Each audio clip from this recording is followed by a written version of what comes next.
much. Thanks for being here and to spend time talking about what happens with life after lead, because there's so much ahead of you.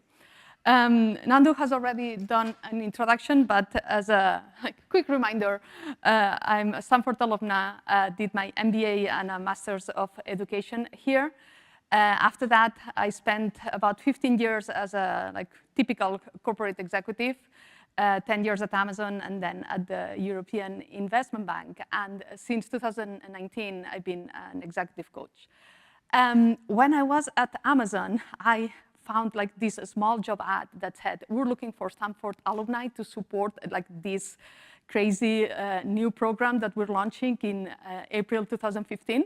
So I applied, and I was a part of the first batch of CFs. We didn't even call ourselves CFs back then. We called ourselves Catalyst or something like that. So I've been involved with all the cohorts in Lead. I've been a CF in about a dozen courses, including negotiations, finance, orientation.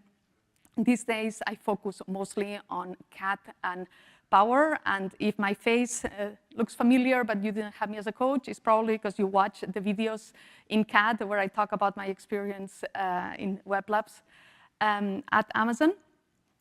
And as Nandu said, I've worked directly as a CF with more than 1,500 of you, and it's wonderful to see so many friendly faces here and get to meet you beyond your assignments and my feedback. So really, really great time for me here.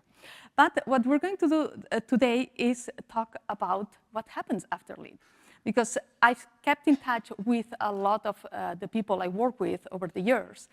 And I started seeing some trends that all of these anecdotes brought up. And I'm an engineer by training, so I wanted the data.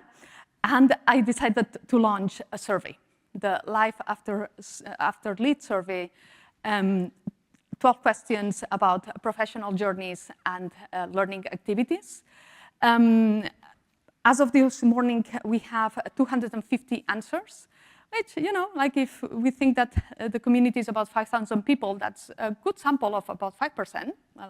I'm very impressed. At the time of putting together these slides, I had 238, so the numbers are based on this. And we have answers from all cohorts. From the pioneers we don't have trailblazers or wave makers because you haven't finished when we did the survey. And I just want to call out exponents. For some reason, they have answered in massive numbers. So all of you here, well done, exponents. And the first question I wanted to ask was what has happened in your professional life since you completed Lead? Not surprisingly, got promoted was the top answer with about 35%. But actually, the story is a bit more complex than that, because when you look at the things by year, the early cohorts have seen, obviously, a lot more promotions and taking over big teams than the most recent ones, just because they haven't had the time. So if we look back, pre-2018, 2/3 of leaders have either been promoted or taken over a new team, and on average, it's about half of leaders.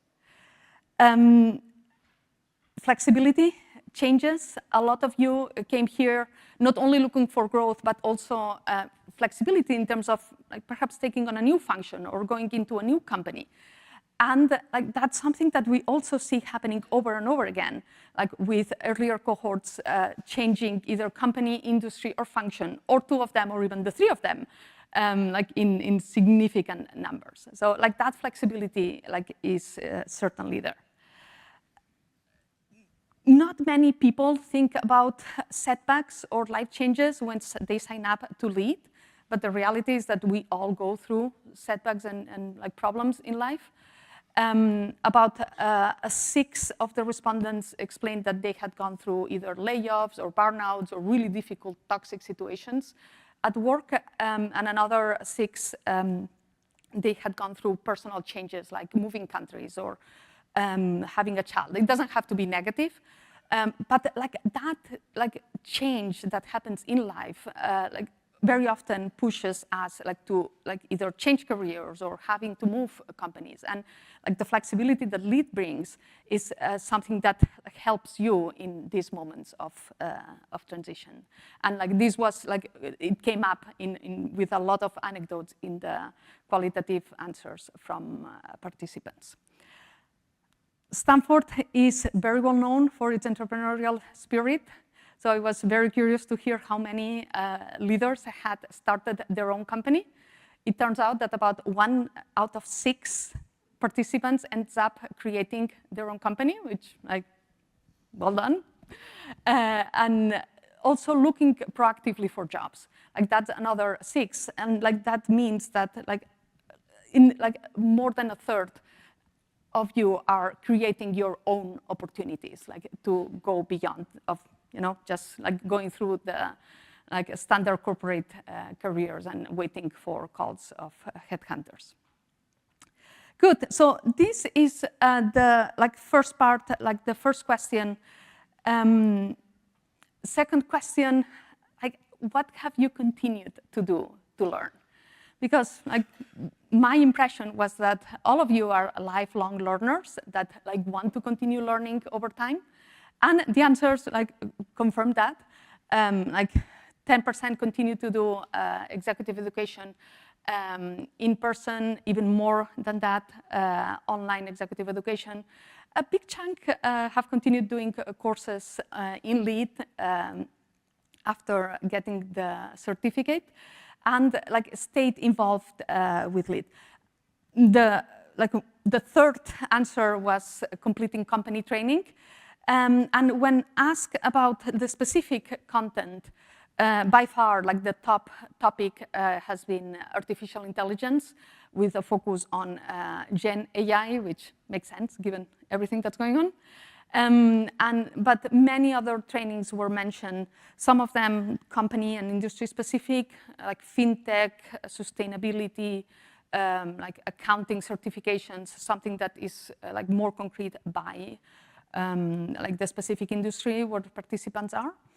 Hiring a coach was again mentioned as like part of the like professional development, and leadership development, like that very often tied to company trainings that like push like high potential individuals into managerial positions.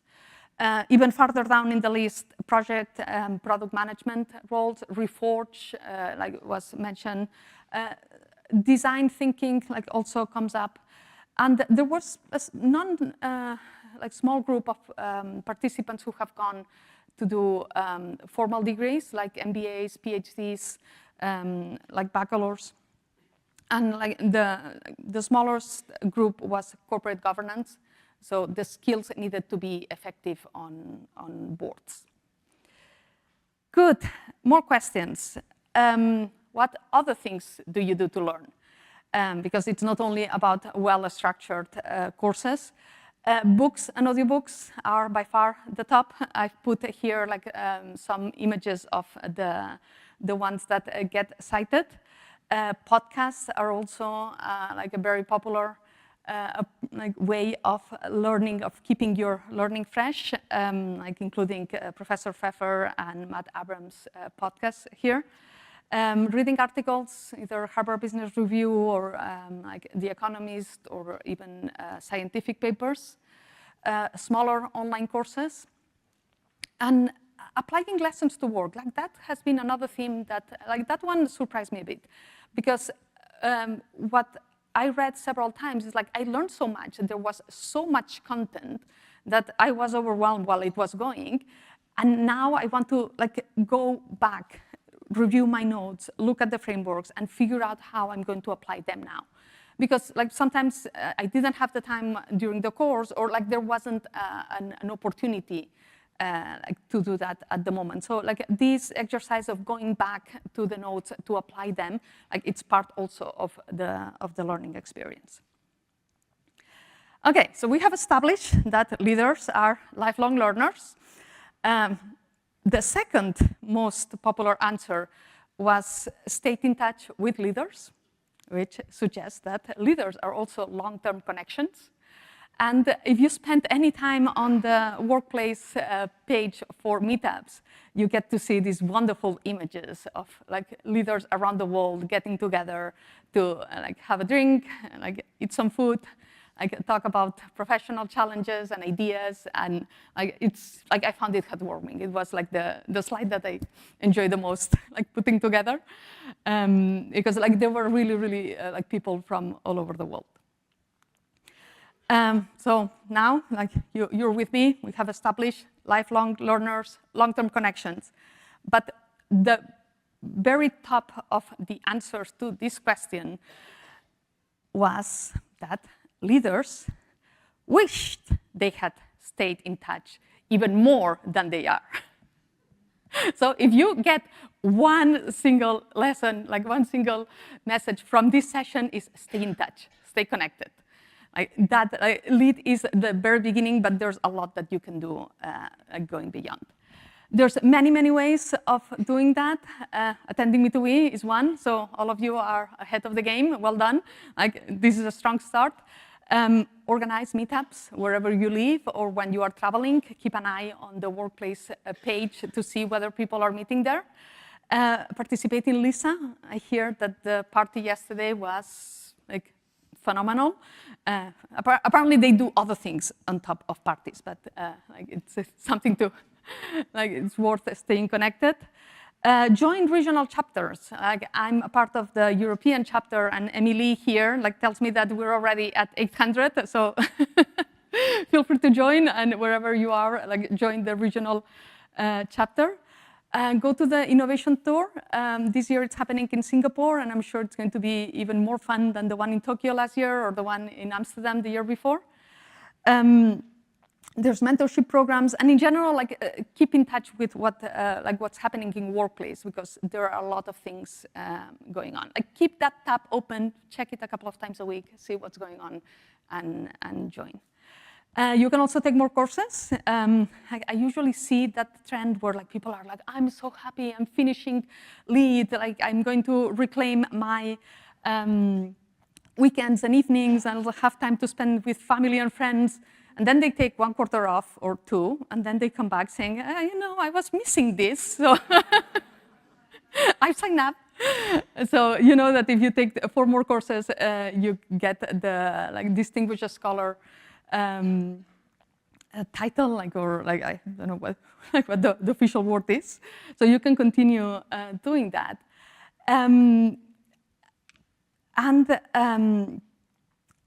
message your friends, like stay in touch, like the people that you work with in the first quarter, like the peer coaches that you had in the power course, like the people that you meet here, like make sure that you get the connections. Like this is a phenomenal community. Last year, like during the layoffs, like I worked with many like participants who were going through that. And one thing that was consistent is like, well, like I reach out to people in the lead community and they were very responsive and like were like a source of support and information, and very often connections that turn out in like specific jobs that is worth cultivating and keeping fresh. So let me take a sip.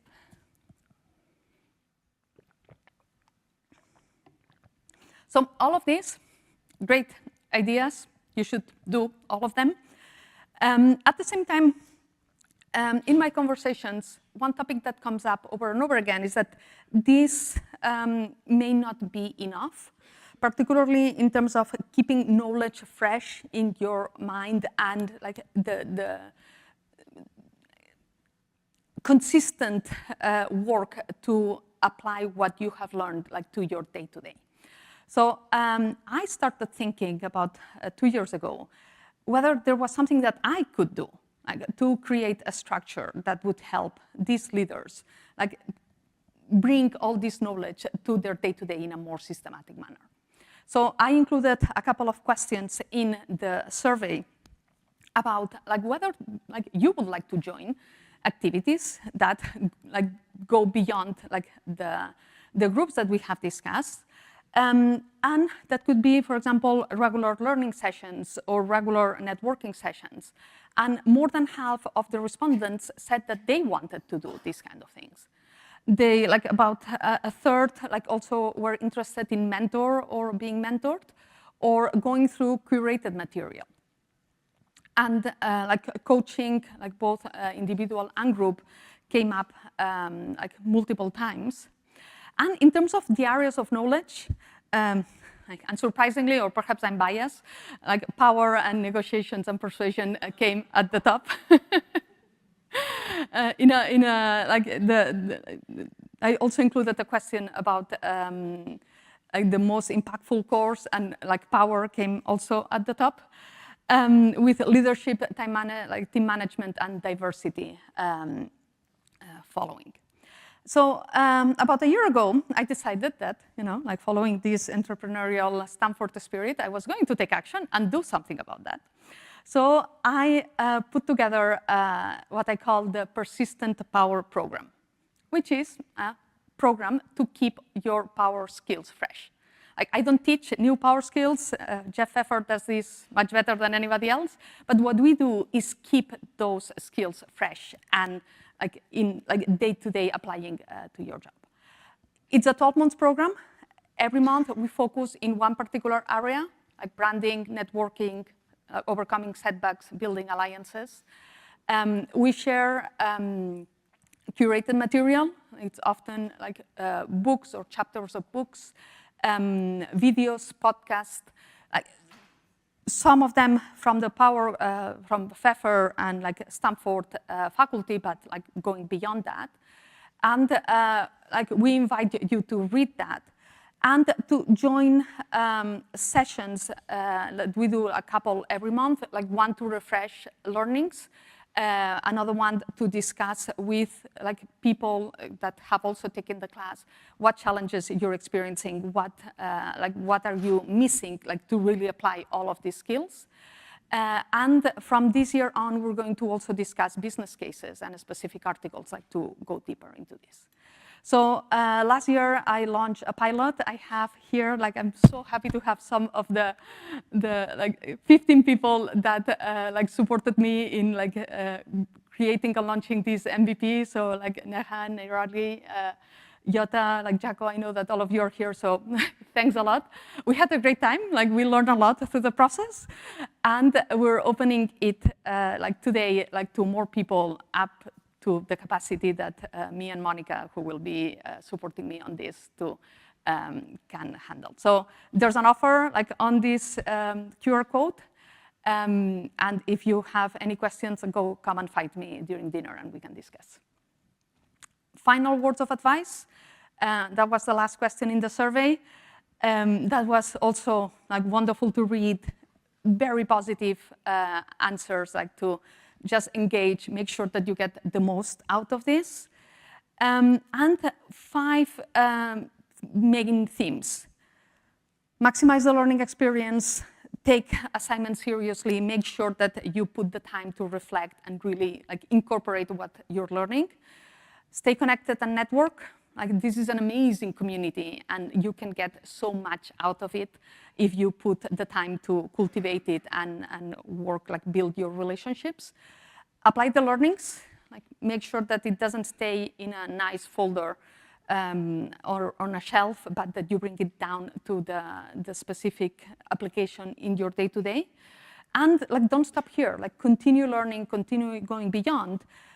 Because like this is like a broader journey of personal and professional growth that is like it includes the academics, but it also includes the work that you do on yourself, like as a person, as a leader, and that you do with others. Because at the end of the day, like we are all here, like because like we want to change lives and change organizations and change the world. So, thank you.